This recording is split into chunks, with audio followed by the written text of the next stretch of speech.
A prominent billionaire has been accused of cheating. No, not that one. We're also going to talk a little bit about what's going on with the flex situation for Thursday Night Football, what that means for both teams and fans. And the draft is only a few weeks away, which means we have a lot to talk about regarding teams picking in the top 5 picks and what that could mean for certain draft prospects who are both rising and falling. With me to do it all, as always, each and every single week, is Mr. Trey Wingo of Pro Football Network. He's our senior NFL analyst, and Mr. Tony Pauline, who's our senior NFL draft analyst. What's up, fellas? How are you? Doing good. Ready to roll. Let's put smiles on faces here. Let's do this, right, Tony? Let's go. Let's have some fun. Let's do it. All right, well, let's kick it off right away. Let's talk about the Thursday Night Football flex situation, Trey. This is something that was brought up at the owners' meeting, then got kicked to May because they couldn't reach a consensus on it. There's been some concerns about what this means for both fans attending the game and the teams themselves finding out on short notice they may have a shortened week. What's your take on this situation? My take is that eventually it's going to happen because this is standard operating procedure in the NFL. According to Albert Breer, they had 22 votes to do this, and they needed 24, which is 75%, three quarters of the owners. And they didn't have the vote, so they table it. And then over the next month and a half, Roger Goodell will do the Roger Goodell thing, which is convince 2 of the people who said no to say yes, and eventually we'll have Thursday night flexing. And the reason all of this is happening, he knows his job, okay? Yeah. And his job is to get this bleep through for the majority of the owners who want it, okay? That's Roger's whole gig. The commissioner is not the caretaker of the game. He works for the owners, okay? And so what's going to happen is over the next few weeks, Roger's going to have some conversations with some of those teams that two by the way, owners just abstained, new owners, because they didn't want to go in there. So those are probably the easiest ones to go out there and flip. But at the end of the day, this is about one thing. And it's the one thing that the NFL is better at than anything else: money. Okay. Down the stretch of the regular season, the ratings for the Thursday night streaming on Amazon were not good. The numbers were not good because the games were objectively terrible with teams that were irrelevant. Okay. And the NFL looks at this and says, okay, this is the first year that we had streaming. And when this deal is up, if Amazon isn't happy, we want other people to be happy, whether it's Apple or YouTube or anybody else who wants the streaming rights. Well, how do you ensure that those numbers get better? You give them better games. And better games means more people. And more people means more eyeballs. And more eyeballs means more dollars. This is all this is. Roger's job is to make the owners as much money as possible. And one of the ways to do that is to ensure with flexing Thursday night, you get better games, so you get better ratings, so you get more competition the next time the streaming rights come up. All the other stuff is a problem. The players, they hate it. Fans are going to get screwed out of this. There's no question about it, especially if you had all this stuff ready to roll and you're coming in from out of town to go to a game on a Sunday afternoon, you find out it's Thursday. And I don't know how the NFL is going to massage that part of the message, but that all sucks. But at the end of the day, Tony, you know it as well as anyone, they're going to make their money. Yeah, of course. And 2 things. The Broncos and the Panthers were the 2 teams that abstained. So they either have to get those to be yes votes, or they have to get one of them to be a yes vote and another team to be a no vote. Now, if you look at the way, I agree with you. I don't agree with it, flexing the Thursday night games, but they said that there would have to be a 15-day notice before the game would be flexed to Thursday night. And it's only games from weeks 14 to 17. So it's the last 4 weeks of the regular season where they could only flex those games to Thursday night with a 15-day notice. I don't agree with it. You're right. People make travel plans. People do things, to set their schedule to go to a Sunday afternoon game to find out it's Thursday. I don't think it's horrible. I don't think you're going to find out on a Monday that all of a sudden your game has been switched from Sunday to Thursday, and it's a few weeks. But you're right. I mean, if they get the numbers up for Thursday night football, that contract with Amazon or with another streaming service is going to go through the roof. And Goodell has done, as we talked about in the past, he's made a lot of money for these owners, which is why they love him. Let me ask you guys this. I mean, that's good context to have, Tony. Presumably that means that we're going to be seeing more playoff bound teams flexed into that Thursday night spot. What are your thoughts on what that could mean for how the playoff picture ends up unfolding if they're negatively impacted by that schedule change? Well, I mean, what's the difference whether they're playing on a Thursday night or a Sunday night, except they may be coming off a short week. And that's, how they may be impacted, I don't know if the league is concerned about that. If they're getting more eyeballs into those streaming services to watch those Thursday night games. I was at the Thursday night game last year where the Jets played the Jaguars in horrible weather, and there was 20,000 people there. So the NFL doesn't want a situation where the Jets are playing the Jaguars. The Jets are out of it. The stadium is a third full. That's not what Goodell wants. That's not going to bring in a better contract once the Amazon contract is over. Yeah, it's funny you mentioned that. That was the fake Tim Tebow game, the Chris Streveler game, where suddenly everyone except Zach Wilson could move the football and play quarterback for the Jets. But it's interesting. Like you mentioned, that stadium half full.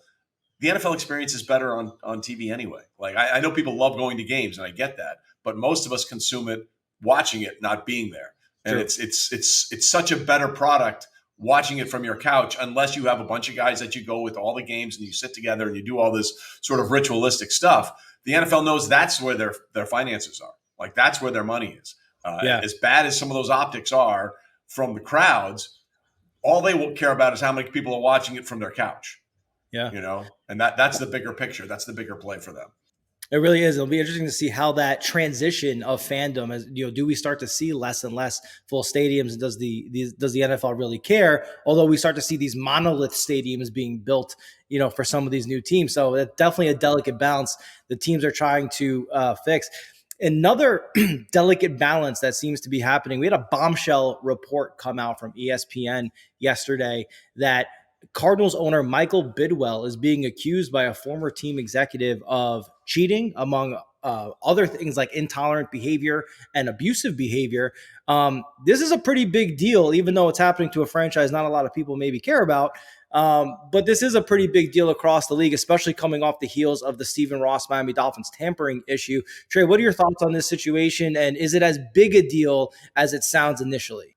Well, for some context here, this was a former Cardinals executive who was making accusations that when GM Steve Keim was away for 5 weeks last year or 2 years ago for alcohol-related issues, that they were still running things through him when he was suspended instead of going through the proper channel. So when we say cheating, we need to understand they were bending the rules to talk to the general manager that wasn't supposed to be in charge. That's what we're talking about here.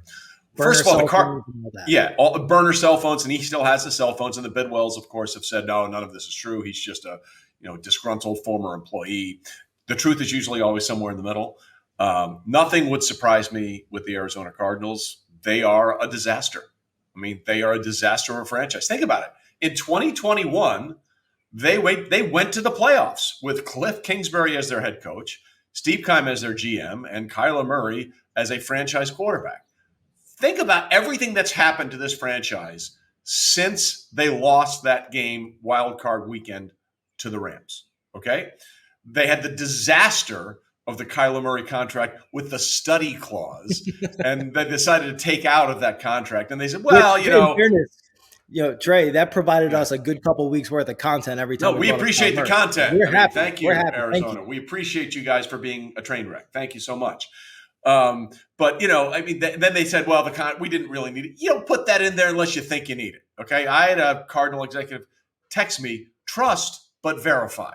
So yeah, that was in there for a reason. Okay. So then they have that. Then, Kyler gets the contract and it's a disaster. He has a disastrous season. Cliff's gone. Keim's gone. And now they're sitting with the third overall pick in the draft. Less than just a little over a year ago, they were one of 3 teams in the division, the NFC West, that made the postseason. And now they couldn't be more of a 4 of 4 in that division in the NFC West. So this is going to be like the league's going to have to handle this and deal with this in a very responsible way because the accusations are significant. And this is the same thing that other franchises have been tagged for, like the Browns for illegal texting years ago with their GM. Mm-hmm. The Falcons, among others, piping in crowd noise, all that kind of stuff that the league takes very seriously. So they're going to take a serious look at this. And if they find any of this to be true, there will be significant fines and punishments for the Cardinals. But it just speaks to the abject disaster of the Arizona Cardinals and what they are right now. Yeah. Tony, what are your thoughts on this? The funny thing is, or the irony is everyone thought that Michael Bidwell's son would be easier to deal with than Bill Bidwell, the father. And it's not turned out like that. You go back to January at the Senior Bowl. I had reported a story that, if you remember, the Arizona Cardinals were having difficulty finding a head coach. That's right. It wasn't like everybody was running to take that job. And one of the reasons that was put to me was that team, the head coach is going to be handcuffed to Kyler Murray because of that contract. I Mhm. went with that, and afterwards, people say that's also true, but no one wants to work for the Bidwells, and Yeah. obviously, Bidwell doesn't want people to work for him. The thing about the McDonough story is he says he still has that burner phone. Yeah, he's Yeah. kept that burner phone, which could be used as evidence. And from there, he talks about discrimination and berating employees and everything. Yeah, I mean, you got this. This is on the heels of the whole Daniel Schneider incident, where there was congressional testimony and everything else. Not a good look for the league. And in the end, it may be a good thing for the Arizona Cardinal fans and for the franchise if they get Bidwell out. I mean, I think, and our friend Andrew Brandt, Trey, said this earlier today, and he did the same thing, right? Dan Snyder continues to get these little sidetrack stories that Yeah. dissuade or distract Yeah. people from, his own challenges. But Tony, to your point is right. And something to keep in mind, fellas, is that the Bidwells, Michael Bidwell in particular, might be more affected by something impacting his ownership of the team than some other owners, because his wealth is almost entirely tied to the Arizona Cardinals, because his That is family has correct. owned the team since the 30s. The Bidwells have owned, since they were the Chicago Cardinals, the St. Louis Cardinals, all the way to now. So depending on how this unfolds, this could be a really shaky situation for him Well, and that entire family. you're 100% right, because in many ways, it's sort of the same way that Mark Davis had to get the deal in Vegas, because his entire wealth is tied up to that team. Like the Arizona Cardinals exist because Bill Bidwell, when he was the owner of the St. Louis Cardinals, couldn't get the city to finance him a stadium. And Arizona was so desperate for a team to come there that they said, whatever you need. And they played in Sun Devil Stadium for a long time before he finally got that deal for the giant toaster oven, which is the where we had the Super Bowl in Glendale, Arizona this past year. I mean, that's what it looks like, a giant toaster oven. It just does. It It does. does. It's It funny just you say does. that. It just you pop it in light or dark, however you want it. So this is a family that other NFL owners make their money somewhere else, and they have an NFL team just to say, this is what I got. What do you got at the Billionaire Boys Club? It's not that way for the Davis family, and it's not that way for the Bidwells. Their entire fortune is tied in to that Cardinal franchise. So, yeah, that's a really good point, because it makes it much more significant for him to either get a lot of money for selling it or clean up his house. Otherwise, he might lose it. Yeah, absolutely. Definitely something. The irony is you could see the difference between good owners and bad owners. What you Correct. said about Davis and the Raiders is true. Bidwell's and the Arizona Cardinals. You got the Rooneys who own the Steelers. You got the Maras who basically Yep. rely on the New York Giants for their income, and they've done a phenomenal job. They've gone about it Yep. the right way. Yeah, I mean, brand building is the name of the game for those families, and you can tell which brands are stronger within league circles. And there's a difference between the New York Giants prestige and the Arizona Cardinals prestige for a reason. But look, let's take the conversation back onto the field for a moment, because there are some things happening within the locker rooms that are also pretty important. One of those is that the San Francisco 49ers quarterback situation continues to be something of a really big talking point this offseason. And now we're hearing some conversation around perhaps Trey Lance being available, via trade. One of the things that's interesting to me, Trey, that really sounded the alarm bells was the signing of Sam Darnold. I can't imagine that or Darnold, excuse me, how we do it on this show. But I can't imagine he was signing in San Francisco to be third on the depth chart in that locker room. I think he sees himself as number two, with Brock Purdy as number one. Is Trey Lance the odd man out? Well, not only that, but I mean, Kyle Shanahan said he's going to compete for the starting job. So the 49ers are fascinating to me, because they have built a fantastic football team, right? They compete every year. 2 straight years they've been in the NFC Championship game. Before that, they were in the Super Bowl against the Chiefs, and had a 10-point lead in the fourth quarter and lost that. So they have put together a team and have completely screwed the quarterback situation along the way. That's the fascinating thing about this. They have found a way to be a consistent winner with no clear path at quarterback. Brock Purdy was manna from heaven that just fell into their laps. If they thought Brock Purdy was going to be this good, or if anybody thought Brock Purdy was going to be this good, you know who he wouldn't be? Mr. Irrelevant in the draft, the last overall pick, okay? That doesn't happen, okay? So that fell to them, much in the same way years ago Tony Romo fell to the Cowboys when they had no idea. Jerry Jones even alluded to that once. He said it was a gift from the gods that Tony Romo just came to us the way he did. Because now you have Brock Purdy, we think is going to be the number one, and Sam Darnold's going to push him and potentially, could beat him out, I guess, but is more likely to be the number two. And the guy they gave 3 first-round picks for, 3, Trey Lance, is nowhere to be found, and apparently they are no longer interested. And it's worked out because of Brock Purdy, but this is a disaster. And the 49ers drafted him, Tony, knowing that he didn't play much for the Bison at North Dakota State. So he needed reps. He hasn't been able to make it healthy to get the reps, and they could not be more ready to move on from him, a guy they gave up 3 first-rounders for. That's an insane way to build a winning franchise. Yet somehow, Tony, they've done it. And they've done it because of Kyle Shanahan. I mean, I'm going to disagree with you in the sense that I don't think it's a big deal because there are only a few people, only a few organizations who know how to mine gold at the quarterback position. See what he did there? See what he did? The 49ers? See what he did there? There you go. Hey. And I didn't even think about that. But Brock Purdy is not the same quarterback. Tony. Brock Purdy is not the same quarterback in the New York Jets organization that he was the second half of the season with the San Francisco 49ers. So I think the underlying of the foundation is I don't think it matters just as long as Kyle Shanahan's there because he knows how to develop quarterbacks. He knows how to get the most out of them. I mean, you know what? Imagine this. Brock Purdy goes down with an injury after September. I could see Sam Darnold coming in and leading the team to a 13-0 record or a 10-3 record and seeing the Sam Darnold that the New York Jets expected to see because Kyle Shanahan is that good of a quarterback coach. You got to remember, everyone thought in that draft that the Niners were trading up to get Mac Jones. We had broken the story week before that, no, it was Trey Lance who we wanted. Trey Lance hasn't played because of injuries, really hasn't played that much football in 3 years because of the COVID year at North Dakota State, which you mentioned. He didn't really get to play that last year. And here it is. The Niners are still winning, whether it be Garoppolo, whether it be Brock Purdy, whoever. I think the bottom line is it's not a problem because of the coach who just, as I says, mines gold at the quarterback position. No, you're 100% right. And Kyle's great. What I'm saying is eventually that draft capital cost them, right? The Rams said F them picks all those years, and it's finally caught up to them last year and going forward. Now they look slightly better than the Cardinals, and they have a dynamic head coach in Sean McVay. The cost of Trey Lance, those draft picks, eventually is going to come back to bite them in the ass, is what I'm saying.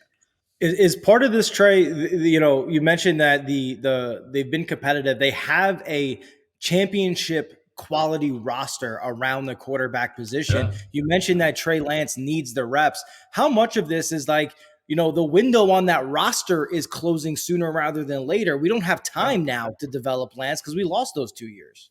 No, I think that's a very fair point. And I appreciate, much in the same way we talked about the Rams, we got this window, let's get everything in and see if we can pull it off. That's clearly what they're going for. They have a great team with a quarterback situation that is really interesting, and most everywhere else, especially let's take Kansas City or Buffalo or Cincinnati. We got a quarterback. Let's build around him. We got a franchise guy, Justin Herbert in LA as well. Okay. Everyone else says, let's build around the quarterback. The San Francisco 49ers, let's build everything but the quarterback and find someone we can shove in there. Well, look, as the famous quote says, we'll see how that plays out for him. Exactly. Now, before we move on to our second segment to talk about the draft, there is one more thing going around, just strictly around the NFL I want to talk about, and that's the dynamic between Bill Belichick and Robert Kraft in this offseason as they go into what seems like their 150th year together in New England. Trey, there's been some interesting, information. Robert Kraft was asked some personnel questions. He was like, that's Bill's decision. Bill has given his normal cagey answers to the press. What do you make about the dynamic between those two and the overall state of the New England Patriots right now? Well, here's the thing, and Tony knows this as well as anyone.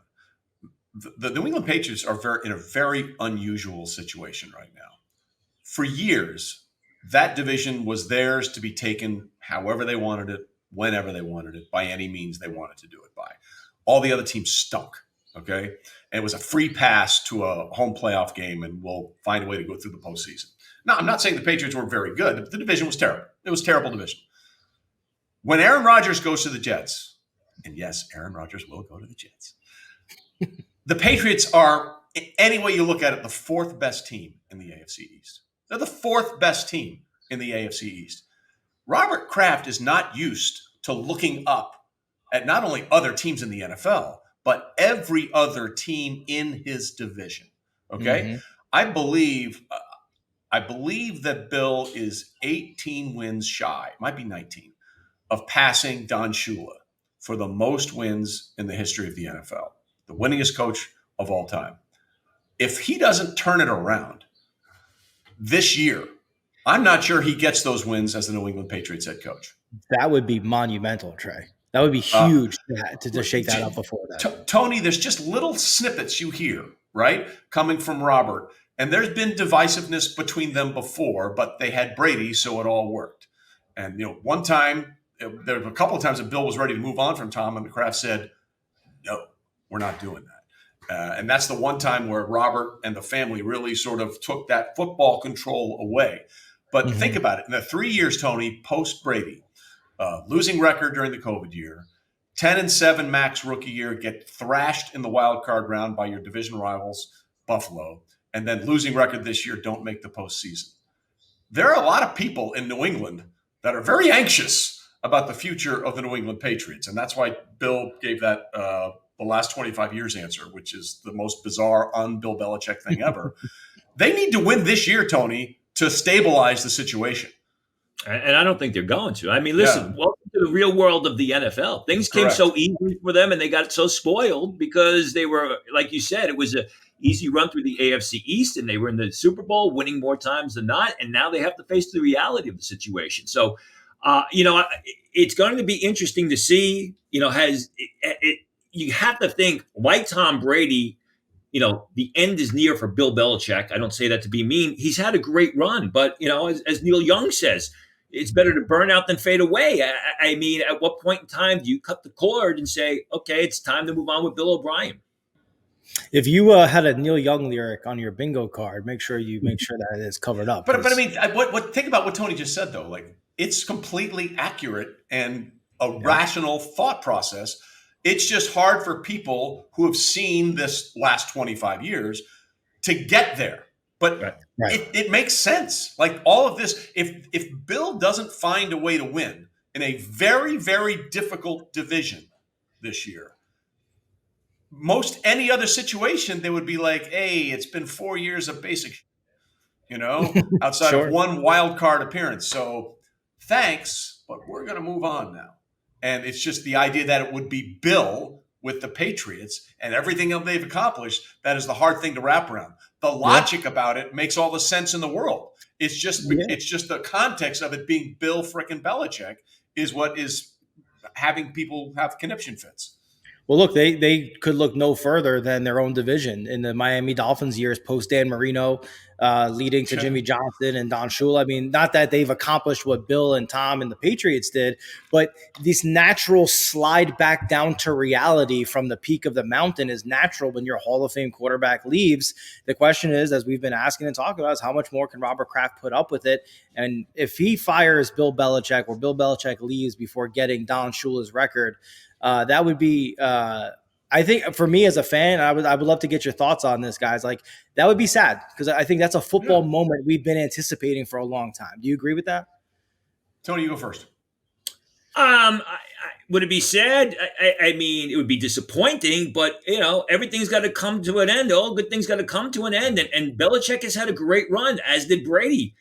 But eventually, you got to face the reality that things may have passed you by, or it's not the same. It would be disappointing. I'm not going to lose any sleep over it. Yeah, I mean, it's. Let me put it this way: it's like Thurman Thomas finishing his career as a Miami Dolphin. Yeah. Okay. It's like Joe Montana finishing up as a Kansas City Chief. right? That's where it becomes sort of dystopian. You know what I mean? Right. You spent Emmett Smith ended up as an Arizona Cardinal. Yeah. You know? Great point. You just think of things along those lines. So it would be weird, but you're right. It's completely the way things work. I mean, we're going another old lyric, to everything, turn, turn, turn. There's a sign for everything under heaven. That's the Birds from the 60s, kids. Look it up. So it would be, I mean, like the other thing that's really sort of weird about this. Now, Robert Kraft has a ton of money, right? But have you been to Foxborough? You guys have been to Foxborough. It's Indeed. in the middle of nowhere. And they have this entire city set up around the stadium where there's movie theaters and there's restaurants and there's clothing stores and all that kind of stuff. And if nobody's going to the games because the team stinks, nobody's going to all of those other businesses.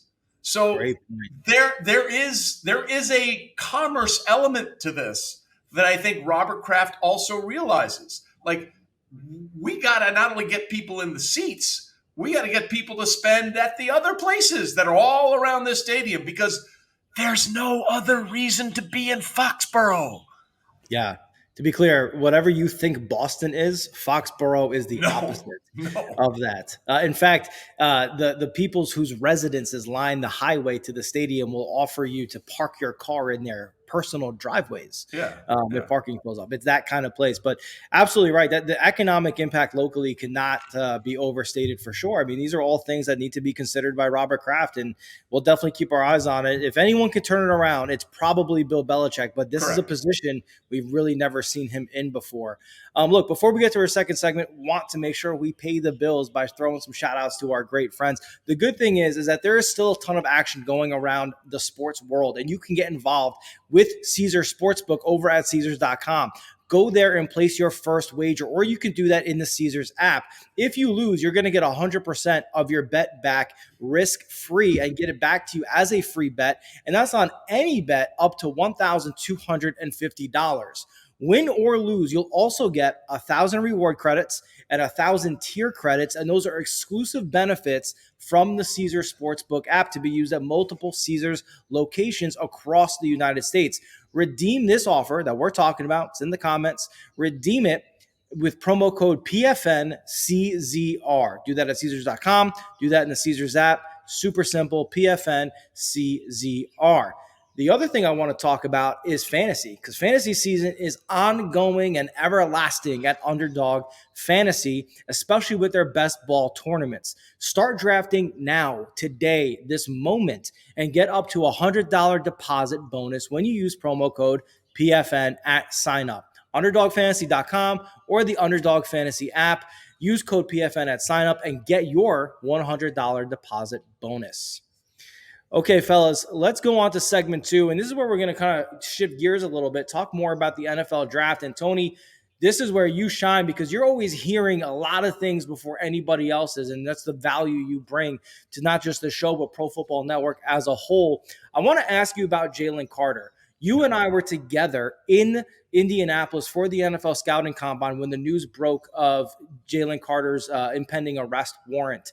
He since has had a pro day workout that did not go well per your reporting. What else do we need to know about Jalen Carter? Is he righting the ship?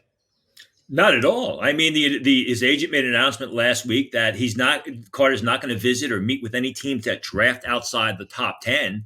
So it's another instance where, it's a self-inflicted wound. He's shooting himself in the foot. Why would he not want to meet with teams outside the top 10? Let's forget about the fact, we've talked about how the Detroit Lions with the 6th pick, that starts the Jalen Carter watch. How far does he fall out of the top 10? We don't know. But the fact is you look at the Jets at 13, you look at the Steelers at 17, you look at the Lions at 18. Those are all teams that need defensive tackles, assuming Carter's still on the board.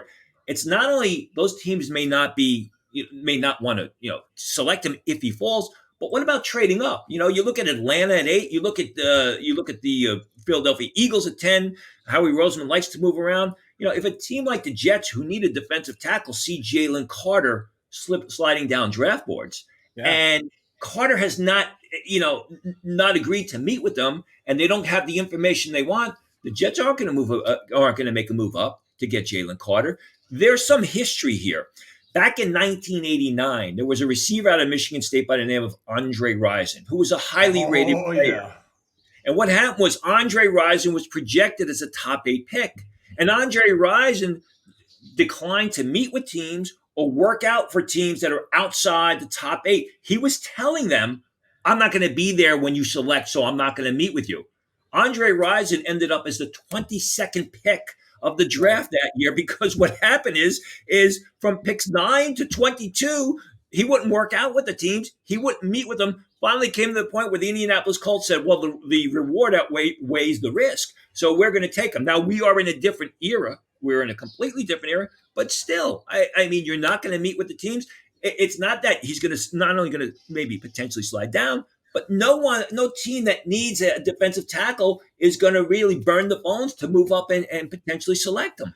Yeah. I think that's the best thing right there, because I as bad as this has been for Jalen Carter, I can't see him falling out of the top 10, right? Because he's just too good of a player, and there's going to be one coach that says, okay, he's been through a lot, all self-inflicted, totally get that, but we can work past that. We can get him where he needs to be. But what Tony's saying is the most accurate thing, because the top 10 now might not be the top 10 on draft day. Exactly. And that's where not only Jalen, but his agent, who should know better, Andrew Rosenhaus, is making a tactical error. That's a tactical error, because with the amount of quarterbacks that potentially are going to be in the top half of the first round of this draft, we could have chaos on draft night in terms of all the trades. And I think we've averaged, over the last 4 or 5 years, 4 or 5 first-round trades in the first round alone. So that's where Jalen is really, to borrow a phrase, cutting off his nose to spite his own face. Like, if you're looking at the 10 like it's locked in, it isn't. Right. Okay, right. You're taking away someone else's maybe desire to want to go down and get you. So I think that from a PR standpoint, it's not good. And from a potential, guy wanting to come up and get you, it's not good. It doesn't make any sense to me. Now, Tony, you also said something really interesting about teams maybe not wanting to make that trade up because they're not going to have what you said is the necessary information. How important is it to have that information? Trey, you and I talked with Mike Tannenbaum about the Laramie Tunsil trade. And he said, not trade, but when he made that selection as he was free falling. Yeah. And Mike told us he was confident in taking him because he had the information he needed. Tony, how much of that is a key factor in what teams decide to do on draft day, even for a talent like Jalen Carter? Listen, these official visits are used to get to know the player personally. At the combine, it's a 15-minute interview. Carter obviously didn't go to the Senior Bowl where they're more informal. They're informal interviews, and what they do is they do a lot of whiteboard work. They talk about different schemes, how you're going to fit in the system. What would you do at this point? What would you do in this situation? They'll put up film of his plays at Georgia. They'll ask him what's going on. So they really, really want to get to know him. As I've said time and time again, the unknown, it will be the greatest destroyer of anybody's draft stock. And if they don't know that this guy is a good fit for the system, if he doesn't know what's going on, his passion for football, and I'm not questioning, that's what these 30 visits are for, to really get to know the player. And the teams have to decide. It's a massive job interview. It's the extension of a massive job interview. And if the teams are not comfortable in that, they're going to look in another direction. All right. Yeah. Let's switch gears to the other side of the line of scrimmage. Tackle out of Ohio State, Dawand Jones. How is it going with him? Is he in a similar situation where he's self-inflicting himself down people's draft boards? Not as bad, but yes. Now, let's look at Dawand Jones. Went back for a senior season at Ohio State, had a good year. After the semifinal loss, he goes to the Senior Bowl. He has one fantastic day of practice at the Senior Bowl. Really knocked it out of the park in the sense that he's a big right tackle, 375 pounds. Yet the first day of practice, Tuesday at the Senior Bowl, he's discarding these undersized pass rushers. He's just knocking them out of the way, and he's doing a lot of things that people didn't think he could do. Well, he shuts it down after that first day of Senior Bowl practice. He doesn't practice the second day or the third day. He doesn't play in the game, and everyone says, "Well, he was happy with that one day of practice. He's going to take his winnings and leave," which I don't know was the smartest thing in the world. Yeah. He then goes to the combine. He runs the 40, does position drills, doesn't do anything else. Ohio State Pro Day a couple of weeks ago. He's standing there in gray sweats, doesn't work out, doesn't do anything. So here you are. He ran the 40, didn't bench, didn't vert. Those aren't all that important, but still, you want to see a guy like that bench. I got the APT report, and what the APT report is sort of the official report that goes to NFL teams from these pro days. And the APT report says did not sign consent form, did not weigh in, did not participate in testing or do position drills. And there were a lot of people who were very upset. Not only did this guy do nothing at pro day, he wouldn't even get on the scale. He didn't sign the consent form, which usually means that they're going to do a background check on you. And here's another guy, a lot of self-inflicted wounds. People were talking about Dawand Jones as a potential late first-round pick, early second-round choice. From what I hear, he's hanging on to be a late second-round choice because of all the non-participation since that first great day of practice at the Senior Bowl. Wow. It is amazing how many people don't understand what this process is, right? Like for a very select few players, they can pretty much do whatever they want. The Bryce Youngs of the world, the CJ Strouds, these guys that are just can't miss prospects or in people's minds. Everyone else needs to do things to increase their value. The whole point of everything, once you stop your playing your college football career, whether it's in a final regular season game or a bowl game or one of the Senior Bowl, anything like that, from that point until the draft, your job is to maximize your value. And so many times we see players like Tony was just talking about. This guy thought he maximized his value on that one practice, so he's good. Well, that one practice is now weighed against everything else that Tony has just said. And suddenly that one practice doesn't look nearly as good because of all the other crap that's going on there. And it's a 3-month situation where you just need to buckle down and put the best face forward. Like they don't do it anymore. They used, when people tested positive for weed at the combine, it's not a drug test. That's an intelligence test. Okay. Right. When it mattered, all you do is count backwards. Okay. Right. When is the stuff clean my system? That's when I need to be stopped smoking by, so it won't be an issue. And it's no longer an issue anymore. But we used to call it, it wasn't a failed drug test. It was a failed intelligence test because you didn't quite understand what you needed to do.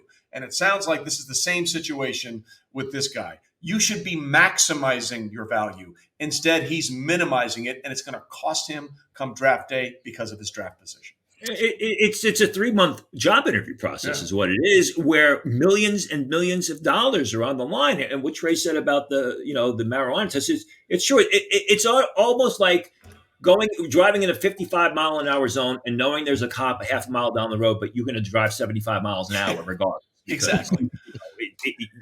You don't let me live. That's who I am, man. I'm going to be me.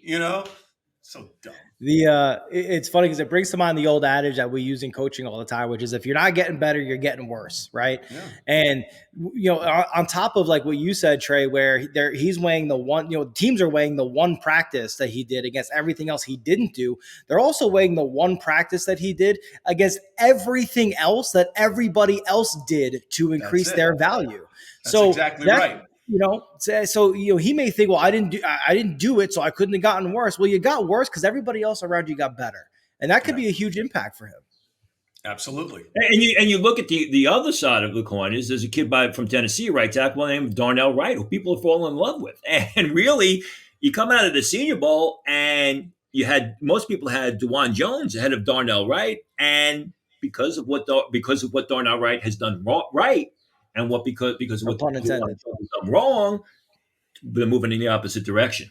So you could say Darnell Wright is mining gold here. There you go. Darnell Wright is right. This show is an all-timer so far. Let's keep it going. Dawand Jones may be burning out and fading away. Oh, wow. We are killing it right now. We're idiots. We're idiots is what we are, but we continue. Well, football insiders, football idiots kind of has the same ring.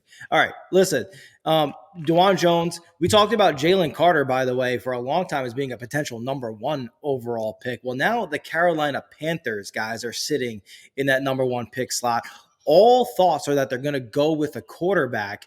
What is the latest we're hearing and our thoughts on what they could be doing with that number 1 pick? They better be doing that. They better go with the quarterback. Listen, everything I've heard is that all signs point to CJ Stroud. I'm told that he has enamored the people, the decision makers in the front office with his interviews. They absolutely love him. We talked about his interviews last week, how he's come across as genuine, as honest, as someone who's trustworthy.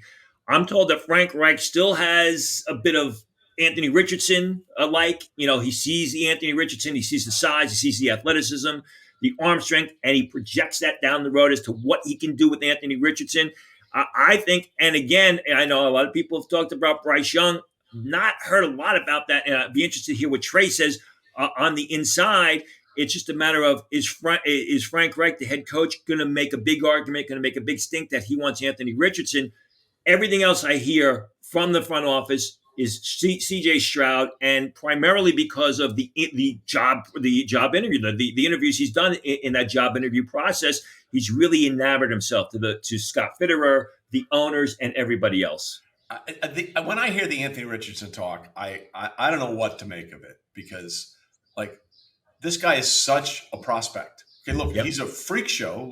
Let's be clear. We've never seen anything like it, but he is such a prospect, and you're going to go number 1 or number 4 with this guy. It kind of blows my mind. I'm not going to lie to you. Well, look, how much? It's a swing, or it's a home run or a strikeout. I mean, there's no middle ground. There's no middle ground with this guy. And you're talking about the top 4. I mean, come on now. Here's what I've heard from a lot of people in relation to Bryce Young. When they get him in the room for the job interviews that Tony's talking about, he kills it. He kills it. I don't think there's any quarterback in this draft with the mental awareness of how to run an offense that's even close to Bryce Young. But completely agree. I mean, we said that last week. I said he's come across. They have described him as a genius. In those interviews, because that intellect that you see on the football field is transferred over into the interview room. The question is, 5'10", maybe 200 pounds. How is he going to hold up? Just to be redundant, what I said a week ago on the show. People said if he was 6'2", he'd be the top quarterback prospect of the past decade, not just in the 2023 or the past decade, because he's got the tools, because he's got that mental acumen. But he's not. So a decision has to be made on that. Yeah, I was asked on a Seattle radio station who was the one quarterback I think I would take, and I would think can be a can't miss project. And I said, can I cheat a little bit? And I said, yeah. I said, I'll take CJ Stroud's body and Bryce Young's brain. Of course. That's it. But, Tony, have you heard this? I can't remember if we talked about this or was somewhere else, that we heard that Bryce, the reason he weighed at the combine was to show how much weight he's gained. And at the pro day, he didn't weigh because he didn't want to know how much weight he's lost. Yeah, I brought that up on last week's show for sure. Yeah. So, I mean, look, it's the size doesn't bother me as nearly as much as the slim frame. That's the thing that bothers me. Yeah. It's an issue of how much weight can he hold? I mean, is he going to be able to play 3-4 years down the line at 210 pounds? Right. Or is that really going to slow him down? So you're right about the frame. It's not just the frame today. It's how much weight is the frame going to be able to add and him add effectively when he plays. That's the question. At the combine, he showed he can put on weight. What he didn't do at the pro day was show that he could play at that weight. And that's really what the fundamental question is going to be. Well, look, every year when we talk about a quarterback heavy draft, we start to look at the top of the draft and say, okay, this team, they all need quarterbacks. And we look for the first pick where that team doesn't necessarily need a quarterback, and we target that as our trade spot. This year, that seems to be the Arizona Cardinals at pick number 3 because of the aforementioned Kyler Murray contract that involves a Call of Duty study clause, may or may not, whatever. That being said, Tony, what are you hearing the latest about the Cardinals at number 3 and what they could be doing? Two teams. There was a report that Tennessee is interested in moving up to get one of the quarterbacks. I'm told that interest is real. I'm told that those reports are true. I had mentioned Seattle after the Florida Pro Day, and this is more speculation in league circles than it is coming from the Seattle Seahawks, that they would want to move from 5 to 3. And the quarterback that everyone seems to want to move up to get is Anthony Richardson, not Will Levis. And I agree with Trey. I mean, Anthony Richardson is the ultimate boom or bust prospect. But as I said during the Pro Day report, is They look at his upside. They look at his potential. And now the money doesn't really matter all that much in the sense that, because what a quarterback is going to make a 4-year deal. You look at Ahmad Gardner's 4-year deal last year, and I believe there are 6 quarterbacks alone that are going to make that next year. 5 quarterbacks, Kyler Murray being the 5th, $39 million in 1 year, more than Ahmad Gardner was given over a 4-year deal. So it's not an issue with money. You remember Jamarcus Russell years ago signed like a $65, $70 Sam million. Bradford, Matthew Stafford deals. Those are gone. Yeah. So they don't care about the money. They're looking at the upside. I'm told that the interest from Tennessee moving from 11-3 is real. There is some speculation Seattle might do it because Seattle's got two first-round picks, and Seattle likes that type of freaky athlete where they're big. They've had success with those types of players. That pick is in play. It's just a matter of, what is Arizona asking for that selection, and how far are they willing to move down to maybe lose out on a guy and potentially lose out on a guy like Will Anderson. It's interesting to just Seattle. People might say, well, wait a minute. Seattle, Geno Smith is there. He just had this great year. They just got on a contract. That's a 1-year contract. Okay, just understand if you break it down, it's a 1-year contract. That's right. And we'll see the last couple of years. So another proven contract. Yeah, he's 33 years old. And look, we're seeing quarterbacks play a lot longer these days. But if you're thinking, well, why would they want to do that with the Geno? There's nothing about that Geno Smith contract that would steer Seattle away from taking a quarterback. And Tony, as soon as you mentioned it, jacked up athletes. Can you imagine Anthony Richardson throwing to DK Metcalf? I mean, they're the same thing. Like it's just, those would be the 2 guys you want coming off the bus, right? Wait, that's your wide receiver? Wait, that's your quarterback? I mean, that's the look that you're going for. And that's what Seattle likes, that type of athlete, and they've had success developing that type of athlete. Now it's a whole different ball of wax at the quarterback position, but that's what a lot of people believe could potentially happen. Now, look, we've talked about this as boom or bust. The bust side of this with Anthony Richardson is actually really compelling to me when we talk about a trade up into that number 3 pick by the Tennessee Titans. We talked about the San Francisco 49ers and what they did to move up to grab an athlete like Trey Lance, who didn't have a proven record as a passer or even a ton of reps at the college level. The Tennessee Titans just drafted a similar quarterback like that in Malik Willis in the 3rd round of last year's draft. They are already looking to move on. That's the thing. So that's where if you're moving up to grab Anthony Richardson, he's got that same bust potential. I'm not saying he will be, but it would be interesting to see teams to move into that slot, moving away from those types of quarterbacks that they currently have. Tony, am I correct in assuming that is also who Tennessee would be targeting if they moved into that spot? Whether it's Tennessee or whether it's Seattle, I mean, that third quarterback seems to be, it almost seems set in stone now. It's going to be Anthony Richardson. And the other side of the coin is the belief is Will Levis is going to fall much further than people are thinking today. Also we talked jacked, about by the way. Also jacked, by the way, Will Levis. Yes, probably too jacked. Yeah, well, that's the thing. Like some of the stuff I see on some of these things I see on the pro days, like quarterback, get on your knees and throw it. Like, why? Why? That never happens. I don't do functional football things. Okay. The ballerina moves for the offensive lineman. Okay, cool. Now, can you block that guy? Right? Can you block him? That's all I care about. Can you block him? Yeah. Practice what you're going to do in the game, folks, because that's what they need to do. All right. Let's finish up here talking about Tennessee wide receiver in college, Jalin Hyatt. Tony, what's the latest on him and what you're hearing as maybe a back end of round 1 type of player? Jalin Hyatt. Jalin Hyatt was the explosive receiver from Tennessee who came in after the number one receiver, Cedric Tillman, went down for an injury, and he just blew it up. I mean, he proved himself to be a tremendous vertical threat. He helped Hendon Hooker, or he was a major asset to Hendon Hooker, who we spoke about last week. And when you look at the top of receivers, if you're looking for the vertical threat, it's Jalin Hyatt. A month or so ago, people were projecting him as a mid-first round choice. It's gone downhill for Jalin Hyatt. He ran a 4.38 at the combine, and while 4.38 is fast, people expected him to run faster. Oh, He wow. doesn't have a really developed or expanded route tree because his job at Tennessee was just to run really fast in a straight line and beat everybody downfield, which he did a good job at. But 4.38 on a Saturday is not the same as 4.38 on a Sunday. I'm also told the interviews have not gone real well for Jalin Hyatt. And I think right now, a guy who a lot of people rejected as a mid-first round choice just a couple of months ago, it's less than 50-50 that he goes in the first round. Oh, at And all. there's a very good chance that Zay Flowers, the receiver from Boston College, is selected before Jalin Hyatt because of the fact that he's much more advanced in his route running. He's much more of a natural receiver. And the interview process for Zay Flowers has gone much better than it has for Jalin Hyatt. Can I share, because we're talking about Jalin Hyatt from an SEC school, one of my favorite all-time draft stories about an SEC wide receiver. I won't say what school he played for because you'd be able to pick it pretty easily for him. All right. Fair enough. He went to his interviews at the combine, and one of the teams asked this former SEC wide receiver, "Hey, what was your GPA at blank university?" And he was a JUCO transfer. And he said, "GPA?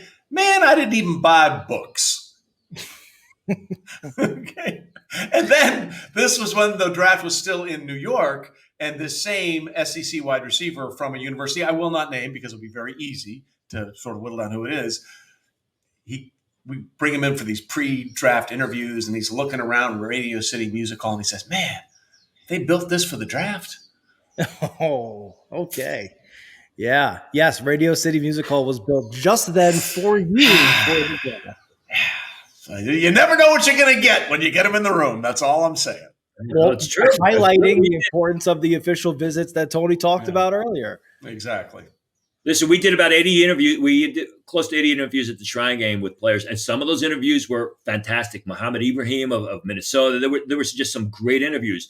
And then there were some guys that we spoke to, and you'd say, I wouldn't use a seventh round pick on this guy. Yeah. So it is true. Yeah. Well, look, we talked about the number 3 pick being a pivot pick, and where we could see teams moving up and down to get non-quarterbacks. And the end of the first round seems to be that area, that swing area too, as early second round teams look to move up to grab players they didn't think would be there. Could Jalin Hyatt? Geez, I'm screwing this up. You're 0 for 2 with this guy. 0 for 2. Jalin Hyatt, could he be there and entice a team to move up who maybe didn't think he would be there despite some of these challenges? We will see. Here's one thing I do know. We're going to have even more information for you as we get closer to the draft, and that starts with our show next week. So make sure you tune in to catch myself, Brett Yarris, Trey Wingo, senior pro football NFL analyst for Pro Football Network, and Tony Pauline, senior draft analyst for Pro Football Network. We will all see you next week. See ya. See you guys.